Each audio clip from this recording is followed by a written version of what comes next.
Bem, pessoal, saudações a vocês. Como prometido, vamos conversar um pouco hoje sobre a Segunda Guerra Mundial. Esse evento de grandes proporções que realmente tomou, envolveu o planeta Terra inteiro. Não tem nenhum continente que, em alguma medida, não tenha sido atingido, comprometido ou se envolvido nesse conflito, que começa em solo europeu, mas rapidamente se amplia pela Ásia e pela África e chega também à América e Oceania. Tá? Para facilitar um pouco a compreensão e a evolução dessa aula, eu vou compartilhar um arquivo com vocês em PowerPoint e a partir dele a gente vai desenvolvendo o nosso raciocínio. Ok? Só um instante, por favor.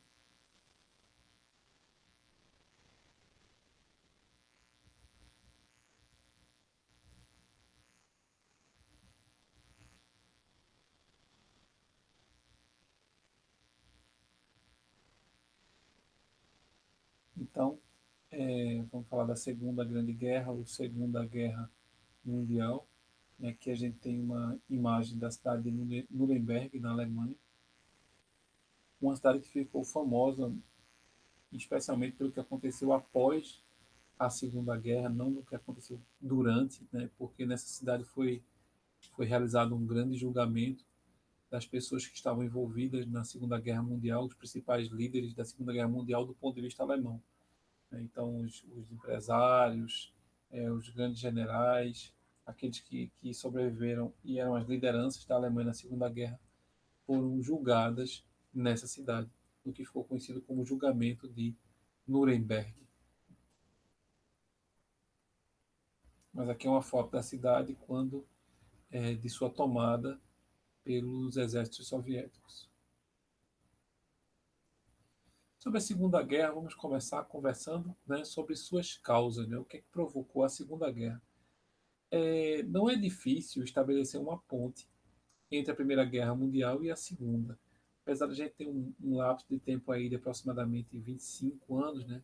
A Primeira Guerra ela termina em 1918, a Segunda começa em 39, então você tem aí 20 anos quase, 20 anos aproximadamente de distância entre um conflito e o outro. Só que essa distância não significa um vácuo, né, entre os dois conflitos. Há um processo de, digamos assim, elevação da tensão entre a Primeira e a Segunda Guerra Mundial e um processo de preparação das nações para um eventual segundo conflito, infelizmente. Então vamos tentar entender aqui por que essa Segunda Guerra Mundial não pôde ser evitada, né, e o que fez com que ela viesse a acontecer de fato. Uma das causas da Segunda Guerra Mundial é essa insatisfação com o Tratado de Versalhes, o primeiro ponto que aparece aqui. Versalhes é uma cidade nos arredores de Paris, famosa por ter um palácio construído lá pelo Luís XIV, com um jardim imenso. E no Palácio de Versalhes foi feito um acordo, quando teve fim a Primeira Guerra Mundial, ficou conhecido como Tratado de Versalhes. E esse acordo ele foi bastante rígido no que diz respeito à Alemanha, ao então Império Alemão. Então, a Alemanha teve que ceder parte de seu território para a França, parte do seu território para a Polônia, né? E a Alemanha ainda teve que pagar uma indenização de guerra aos vencedores. A Alemanha precisou comprometer sua indústria bélica, a Alemanha precisou reduzir os seus exércitos. Né? Então, houve uma série de sanções à Alemanha em função da Primeira Guerra Mundial, uma intenção de tornar a Alemanha um país menos perigoso, digamos assim, para um conflito póstumo. Curiosamente, esse acerto de contas com a Alemanha ele acaba provocando um sentimento na Alemanha de revanchismo, né? Um certo desejo de tornar a Alemanha grande novamente, né? Tornar aquela Alemanha do Otto von Bismarck, a Alemanha do Frederico Barbarossa, até um pouco a Alemanha do Carlos Magno, né? Fazer essa Alemanha grande de novo, a Alemanha de Goethe, dos filósofos Hegel e tanto Schopenhauer, Nietzsche, né? Então fazer com que essa Alemanha ela ganhasse projeção novamente. É importante lembrar que no final da Primeira Guerra houve um evento importante na humanidade e em solo europeu, que foi a Revolução Russa de 1917. o surgimento da União Soviética e de todo esse movimento socialista de um país organizado segundo uma lógica diferente que não a capitalista, atemorizou um pouco, para não dizer excessivamente, os países capitalistas do mundo, né? Os Estados Unidos, a Inglaterra, a França. Esses países que lideravam o cenário internacional estavam muito preocupados com o que vinha acontecendo na União Soviética e temiam que o movimento socialista se propagasse pelo mundo e alcançasse seus países, uma vez que esses países mesmos já possuíam seus partidos comunistas, né, partidos trabalhistas, partidos operários, que em alguma maneira, em alguma escala, dialogavam com o regime socialista. Então, o temor pelo socialismo fez com que os países capitalistas deixassem a rédea solta para os alemães. Porque entre os países capitalistas e a União Soviética, no meio do caminho estava a Alemanha. Então a Alemanha ia funcionar um pouco como um país tampão, né? Um país que iria minimizar a possibilidade do socialismo se propagar para o Ocidente, né? Então, permitir que a Alemanha se tornasse um país mais forte, dar chance à Alemanha de crescer, seria dar uma chance também de conter o socialismo. Então, isso é também uma das causas da Segunda Guerra Mundial. Outro fator importante foi a crise de 1929, que enfraqueceu bastante a economia capitalista no mundo todo, né, e fez com que o mundo e os países autonomamente buscassem alternativas diferentes de organização política e econômica. E aí, nesse âmbito, né, nessa crise, é que vai ganhar muita força o fascismo na Itália e o nazismo na Alemanha. Né? Então, essa crise econômica vai dar vazão a novas possibilidades de organização política que não a socialista. É como se tudo que não fosse socialismo fosse tolerado pelos países capitalistas. Assim foi o nazismo e o fascismo. Outra questão importante é a falência da Liga das Nações. A Liga das Nações, a gente sempre tende a olhar para trás com referência do presente, é como se fosse uma espécie de ONU, de Organização das Nações Unidas, que foi construída logo após a Primeira Guerra Mundial. Só que essa Liga das Nações dela não fazia parte dos Estados Unidos, a União Soviética não fez parte, então ele não era um órgão com a força que a ONU possui hoje, embora a força da ONU seja muito questionada. Né? Mas tinha esse objetivo que a ONU tem hoje de tentar manter a paz no mundo, mas carecia de mais apoio para que ela tivesse força, a Liga das Nações. Outra questão importante é a política de apaziguamento, que, mais uma vez, foi uma política destinada a evitar que uma guerra ocorresse. Como a Liga das Nações não queria que a Europa entrasse em guerra novamente, acabou aceitando um pouco os desacertos da Alemanha. A Alemanha começou a desenvolver sua indústria armamentista, começou a aumentar seus números de militares, começou a anexar estados vizinhos e os países europeus, os países capitalistas, não realizaram nenhuma sanção severa contra a Alemanha. Foram deixando a Alemanha correr solta. Veja, quando termina a Primeira Guerra Mundial, a Alemanha foi excessivamente contida. Agora, com medo que o socialismo se propagasse pelo mundo, a Alemanha foi desmesuradamente liberada. Então, os alemães passam de um Estado perseguido pelos países capitalistas a um Estado sem observância por esses mesmos países. Né? É interessante que teve, inclusive, uma conferência de Munique, né? O primeiro-ministro da Inglaterra, o presidente da França, tiveram na Alemanha e deram como eu posso dizer, estabeleceram uma linha vermelha para os alemães, dizendo que os alemães não poderiam invadir a Polônia. Naquela época, os alemães já tinham anexado a Áustria, né, sob a liderança de Adolf Hitler, o que foi fácil, porque era um país também de origem germânica, então anexou a Áustria. Anexou uma parte da República Tcheca, chamada de Sudetos, onde moravam muitos alemães, e a Alemanha tensionava, tinha esse desejo de anexar parte da Polônia para ter acesso ao Mar Báltico, a Danzig, que é um porto importante que a Alemanha tinha perdido por causa da Primeira Guerra Mundial. Mas aí o primeiro-ministro da Inglaterra disse: Olha, Hitler, você não pode anexar a Polônia. Você não poderá entrar na Polônia de maneira nenhuma. Se você o fizer, você será duramente combatido. O que acontece? A Alemanha invade a Polônia e praticamente não acontece nada, né? Então, assim, a Alemanha vai crescendo aos poucos, logo após a Primeira Guerra, e nesses 20 anos se torna um país forte novamente e começa a fazer outras anexações, e o Ocidente faz vista grossa a isso. Outra causa da Segunda Guerra, que também é uma causa da Primeira, é a política de disputa por mercados, né? Os alemães querem ter um mercado maior para poder fazer crescer sua indústria, crescer sua economia, então acabam disputando o mercado com a Inglaterra, com a França, né, e outros países europeus.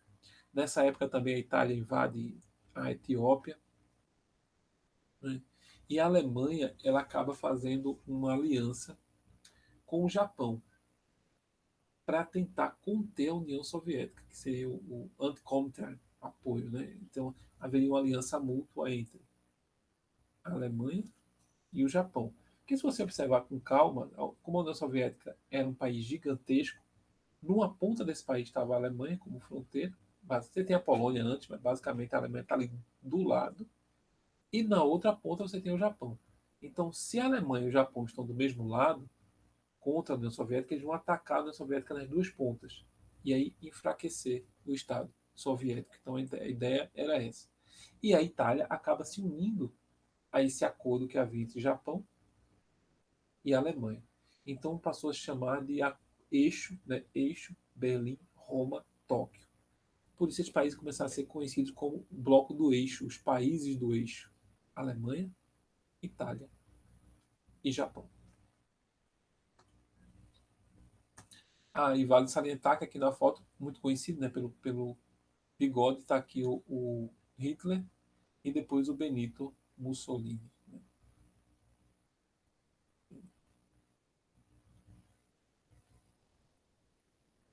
Bem, as etapas do conflito. A Segunda Guerra que ela está narrada, descrita, digamos assim, né, em três fases e em três territórios. Né? Aqui é uma divisão no tempo, aqui uma divisão no espaço.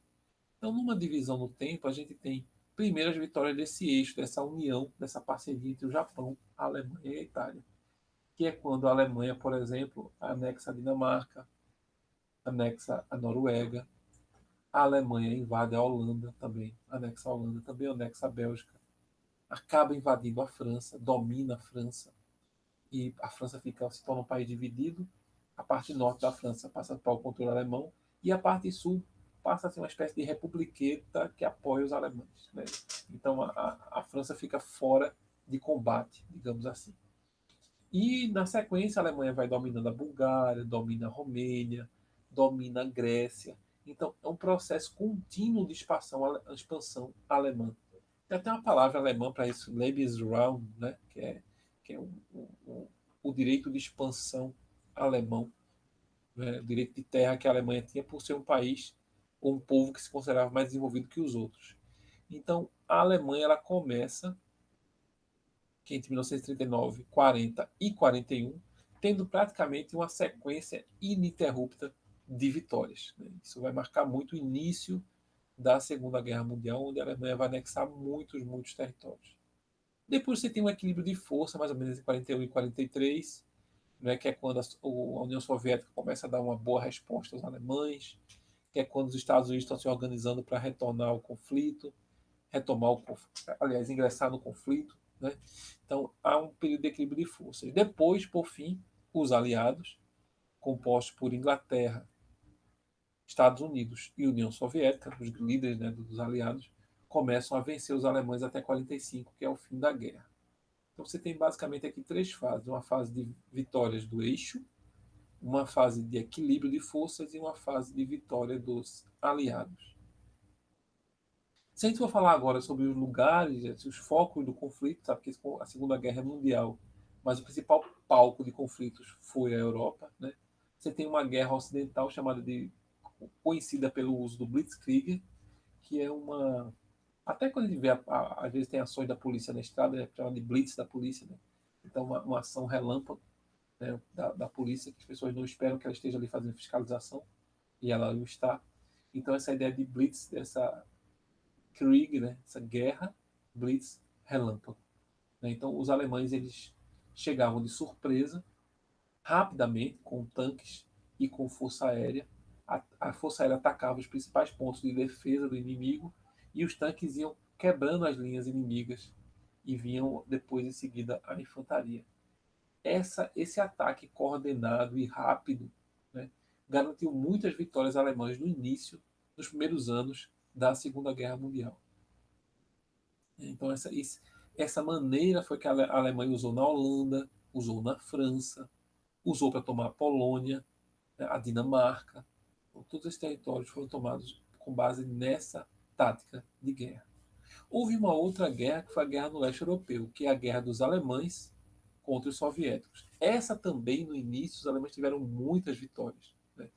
Eles conseguiram tomar muitas cidades importantes, como Kiev, Odessa, né? Muitas cidades importantes que ficavam na esfera soviética, mas não conseguiram tomar cidades como Moscou.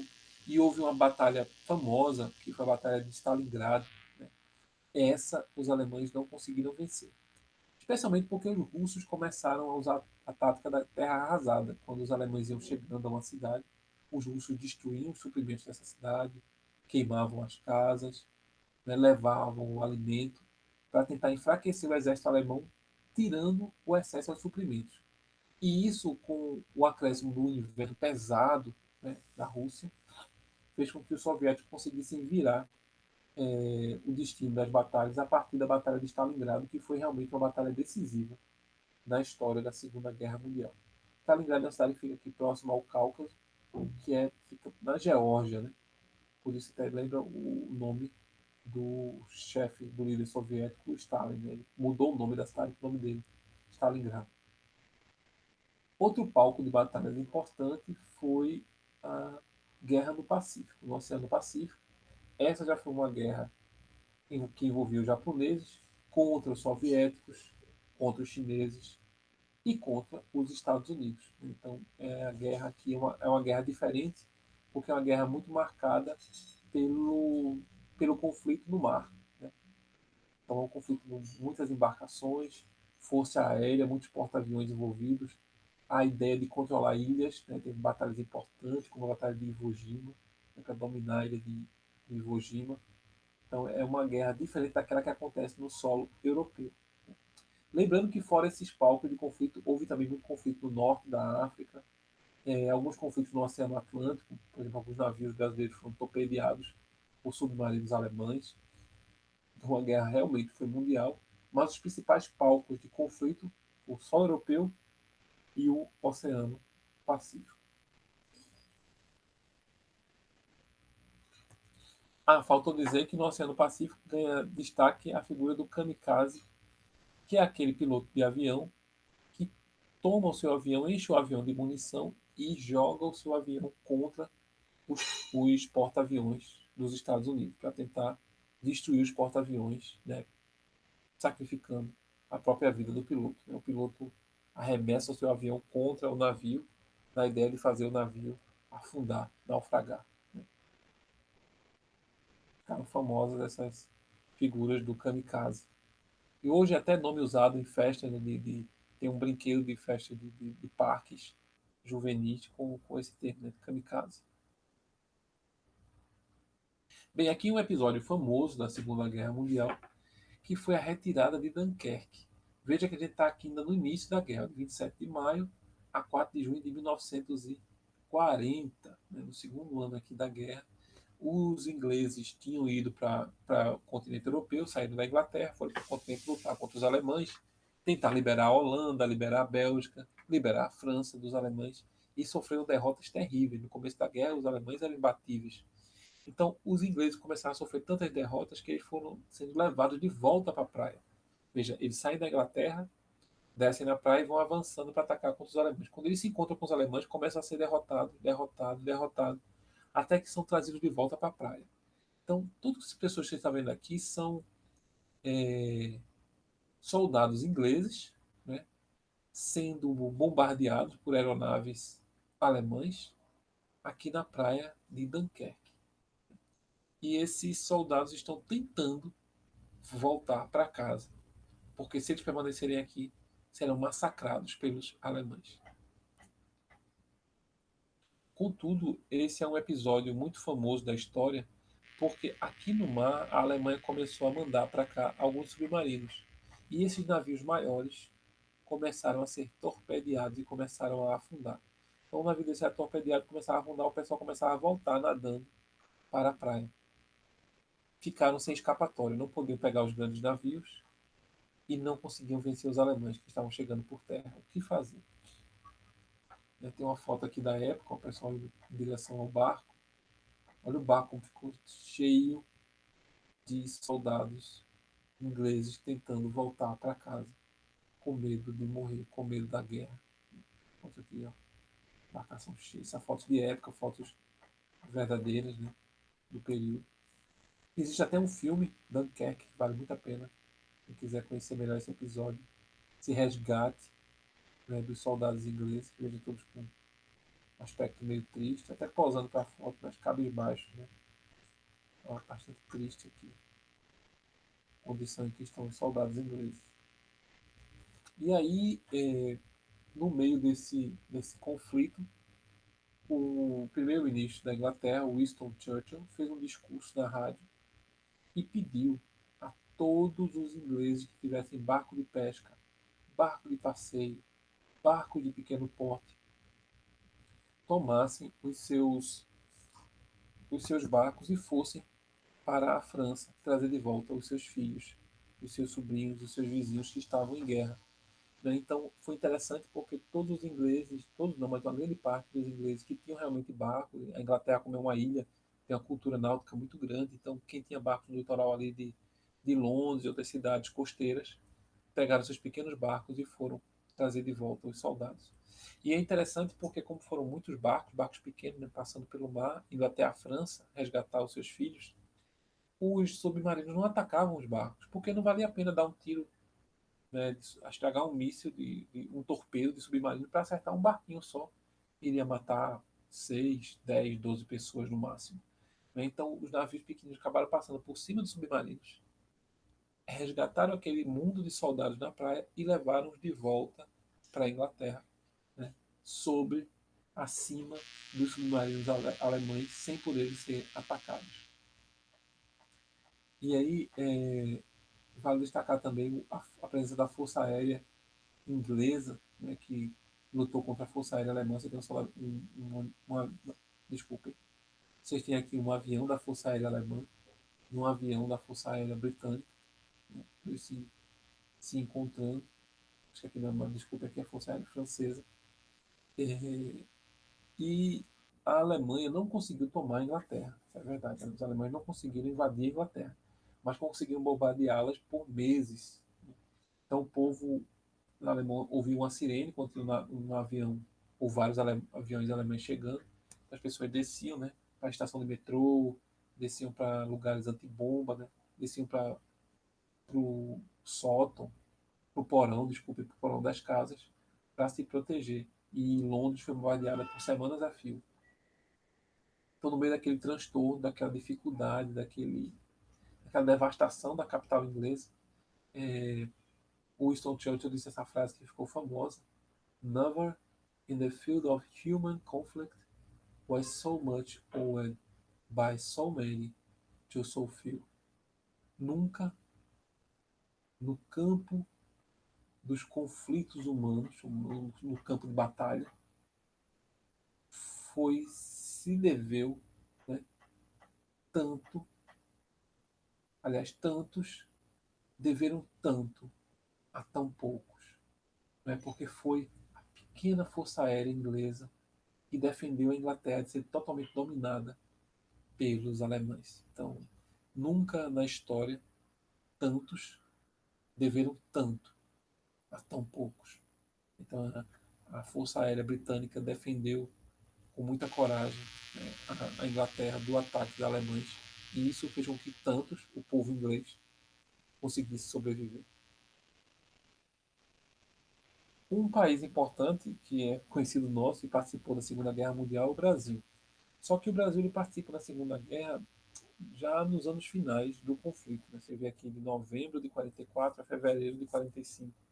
A gente pode estender para no máximo aí uns 4 meses de participação do Brasil na Segunda Guerra Mundial. E aqui você vê um campo, um acampamento, né, dos soldados brasileiros. O Brasil mandou duas forças para a Segunda Guerra Mundial. Na época do.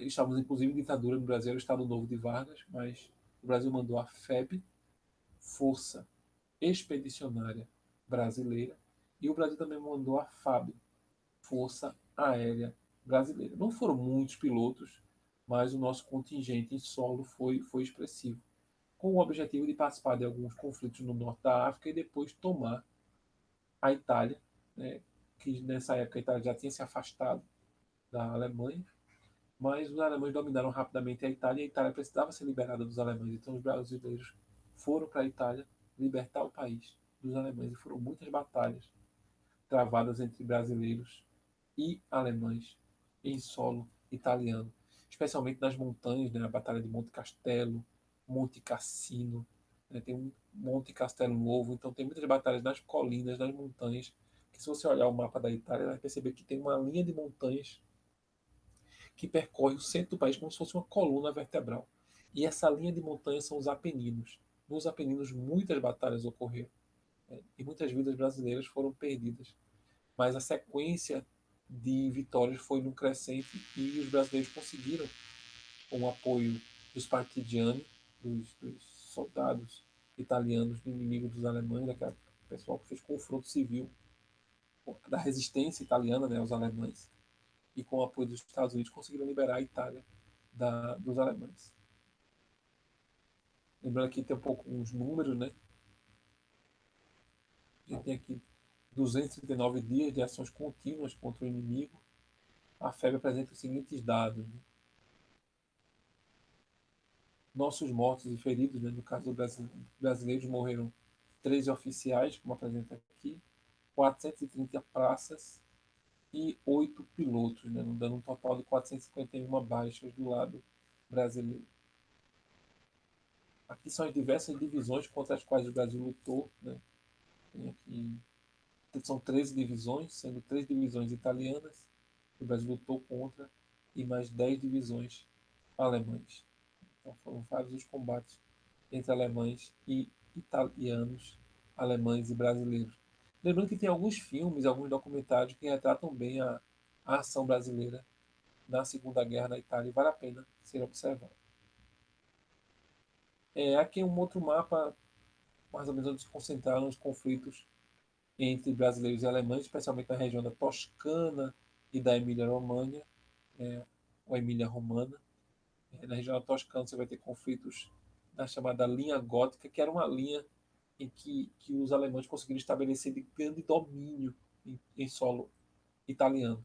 Então os brasileiros tentaram passar a linha gótica, tentaram vencer os alemães que estavam dominando essa linha gótica, que cruzava a Itália no sentido leste-oeste.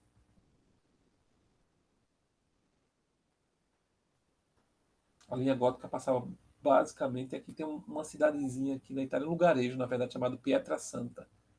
Ele ia da Pietrasanta, cruzava, ia basicamente até Rimini, no outro lado da Itália. Essa linha gótica.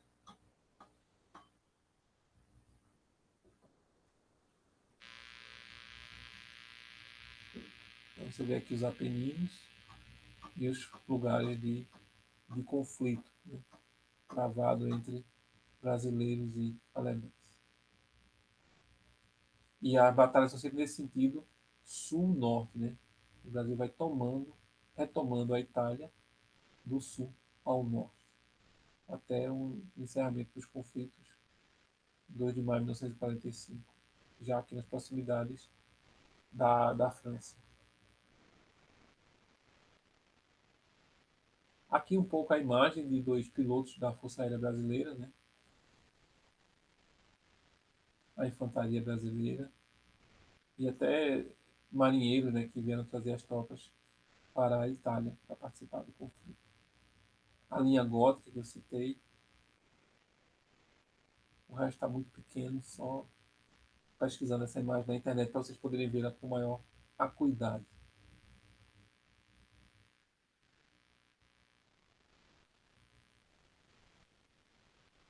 Gente, acho que aqui os escalões brasileiros participaram da guerra, aproximadamente 25 mil.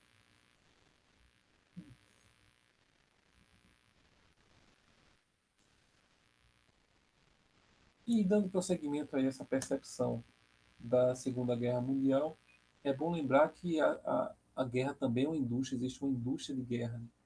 E no caso do lado dos aliados, os Estados Unidos acabaram tomando a frente dessa indústria de guerra. Então, os Estados Unidos ofereceram, cederam, disponibilizaram aeronaves, armas de fogo, né, munição para os combates em solo europeu e no Pacífico.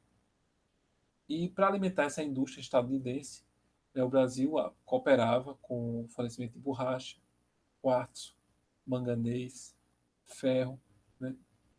E esse oferecimento de matéria-prima, né, acabou com que permitiu ao Brasil a criação, por exemplo, da Vale do Rio Doce, que é uma indústria de extração mineral mais centralizada no estado de Minas Gerais, que foi responsável por boa parte da extração do minério de ferro, por exemplo, disponibilizado para a guerra. Lembrando que essa indústria recentemente foi vendida. Recentemente eu me refiro ao governo Fernando Henrique Cardoso, né, quando a Vale do Rio Doce foi vendida, que é uma indústria nacional que surgiu na época aí da Segunda Guerra Mundial, no objetivo de alimentar essa indústria. Okay? A questão da guerra também, da indústria, é um elemento importante, que é o trabalho feminino. Né? A mulher começa a aparecer, eu vejo mais de uma mulher aqui, no cenário de guerra, trabalhando não no fronte propriamente dito, mas na indústria, na questão da saúde, na organização das cidades, na resistência urbana. Né? A mulher tem um papel muito importante e a guerra vai permitir que a mulher tenha uma ascensão social maior pela sua presença e pela sua ação nos conflitos. Aqui já a gente está se encaminhando para o fim. Tem os Estados Unidos entraram no conflito propriamente dito, motivados por uma invasão que aconteceu no Havaí. Os japoneses eles sobrevoaram algumas ilhas do Havaí e atacaram a base de Pearl Harbor, no Havaí, e isso fez com que os Estados Unidos pudessem entrar em guerra. Né?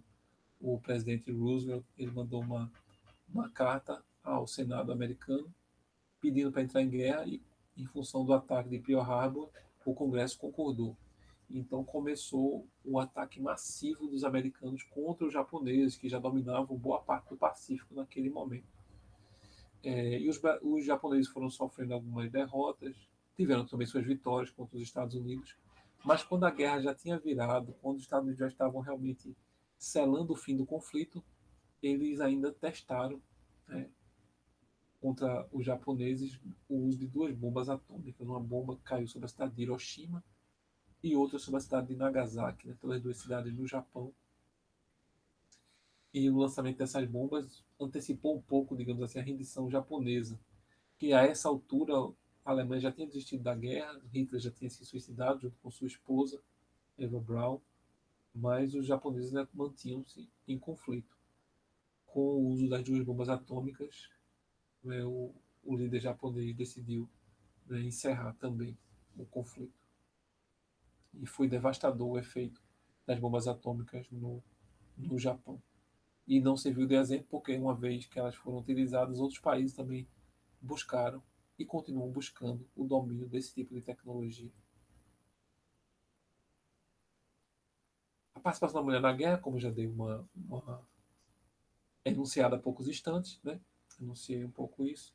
Aqui tem uma imagem de um monumento que fica na cidade de Londres, The Women of World War II, as mulheres da Segunda Guerra, né? Que é um monumento, eu fiz essa foto, com as várias vestimentas ou indumentárias femininas de guerra, né? Tanto roupas para usar no conflito, como roupas para usar numa fábrica, em contexto urbano, né? As vários trajes femininos. Isso é um monumento que ele é retangular, né? Mas ele tem quatro faces, ele é cúbico, e aqui tem essa homenagem às mulheres inglesas que participaram do conflito.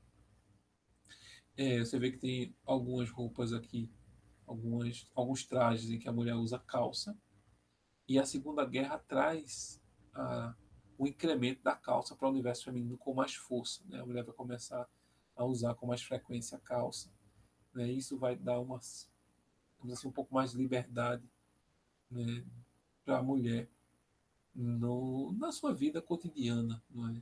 Em comparação ao uso da saia, que implica em algumas restrições do ponto de vista do deslocamento.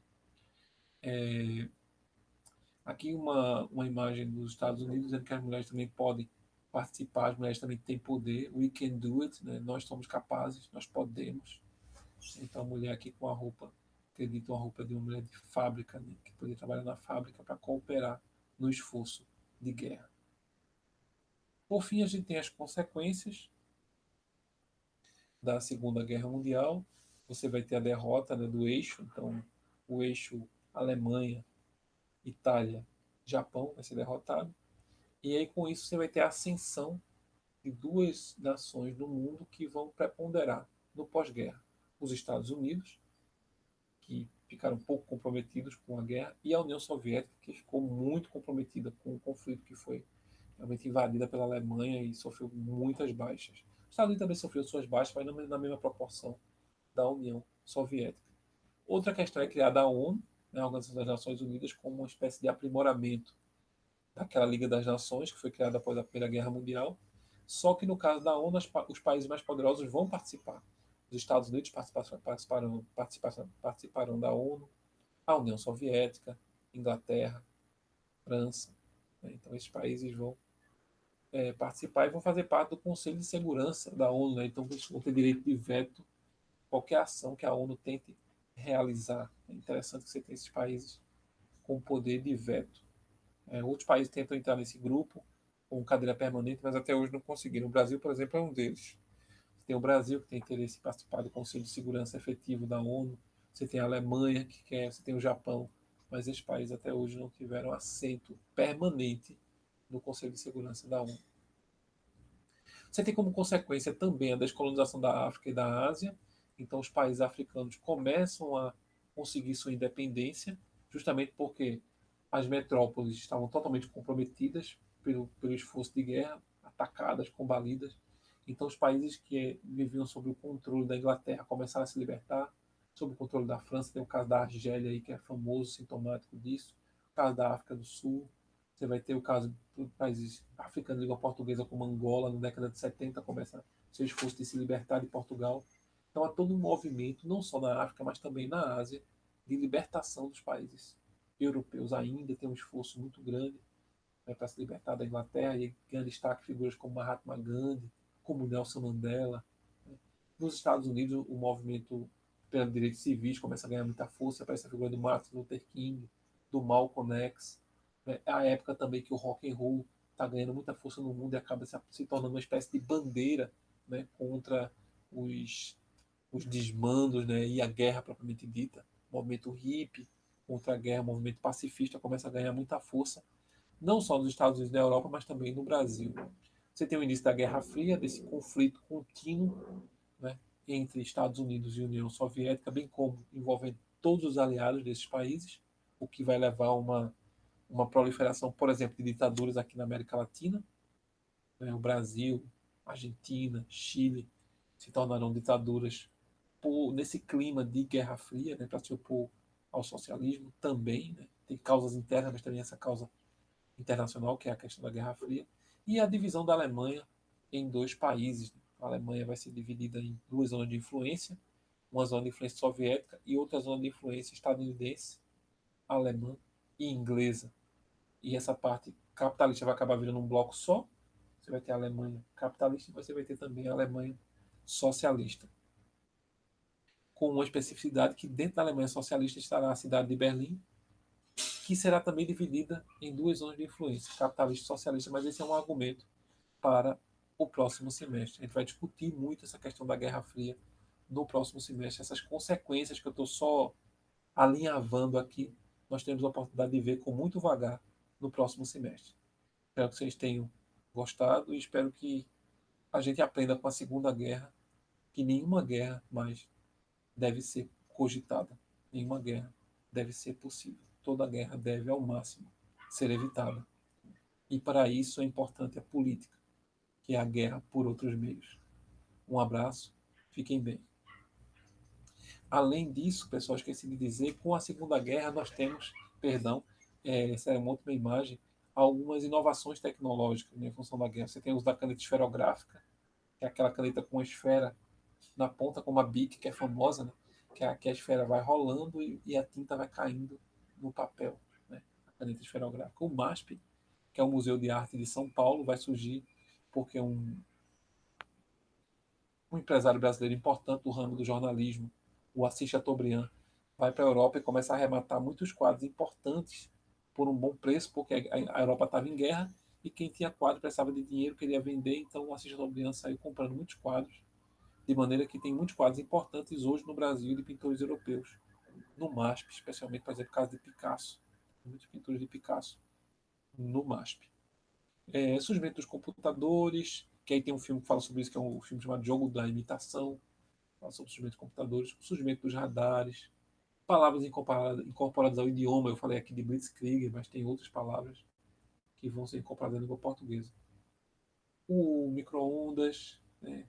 O personagem Zé Carioca, e a Disney vai começar a criar alguns personagens para afastar a América do contato com os soviéticos. Então, o Zé Carioca vai ser o personagem brasileiro nesse novo nicho de personagem de HQ. Né? Você vai ter o surgimento dos M&M's, que é você pegar uma camada de chocolate para ela não derreter, você envolve o chocolate com uma camada de açúcar.